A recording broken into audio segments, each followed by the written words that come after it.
സുഖേട്ടാ കയറി കയറി വേഗം കയറി അല്ല പോയി. നിങ്ങളെന്താളും കൂടി ഇത്ര നേരം കുടിച്ചു അങ്ങോട്ടാ?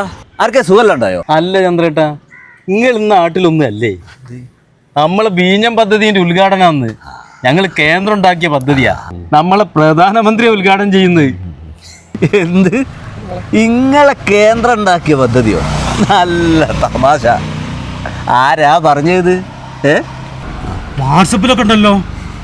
തന്നെ എന്നാ കേട്ടോ, ഇന്ത്യയിലെ 71 വൻകിട പദ്ധതികളിൽ 70 എണ്ണത്തിനും വയബിലിറ്റി ഗ്യാപ്പ് ഫണ്ട് തിരിച്ചടക്കേണ്ടാത്ത ഗ്രാൻഡായിട്ടാണ് നൽകിയത്.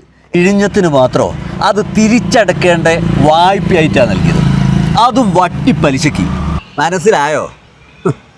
എന്നാലും അത് ഞങ്ങൾ ചെയ്തതല്ലേ. അത് മാത്രമല്ലടോ നിങ്ങൾ കേരളത്തോട് ചെയ്ത്. വയനാട് ദുരന്തം ഉണ്ടായപ്പോൾ ഹെലികോപ്റ്ററിൻ്റെ വാടകയും തന്ന അരിൻ്റെ പൈസയും കണക്ക് പറഞ്ഞ് നിങ്ങൾ വാങ്ങിയില്ലേ? ഇതുവരെ ആയിട്ട് ഒരു 5 പൈസേൻ്റെ സഹായങ്ങൾ ചെയ്തോ? അല്ല പ്രശാന്തേ, അപ്പൊ നമ്മൾ വാട്സപ്പ് കണ്ടതോ? എടോ, ഓരോ കുബുദ്ധികൾ വാട്സപ്പിൽ എഴുതുന്നൊന്നും അല്ല സത്യം. കേന്ദ്ര ആവിഷ്കൃത പദ്ധതികൾക്കൊന്നും തന്നെ അർഹതപ്പെട്ട വിഹിതം കേരളത്തിന് തരുന്നില്ല. എടാ, രാഷ്ട്രീയമൊക്കെ ആവാം, എന്നാലേ കേരളത്തിന് ഒറ്റ കൊടുക്കുന്ന രാഷ്ട്രീയമാവരുത്. ഇങ്ങനെയൊക്കെയാന്ന് നമ്മൾ പോണ്ടല്ലേ? എന്നാ പോണ്ട, സമയവും വൈകിട്ടില്ല.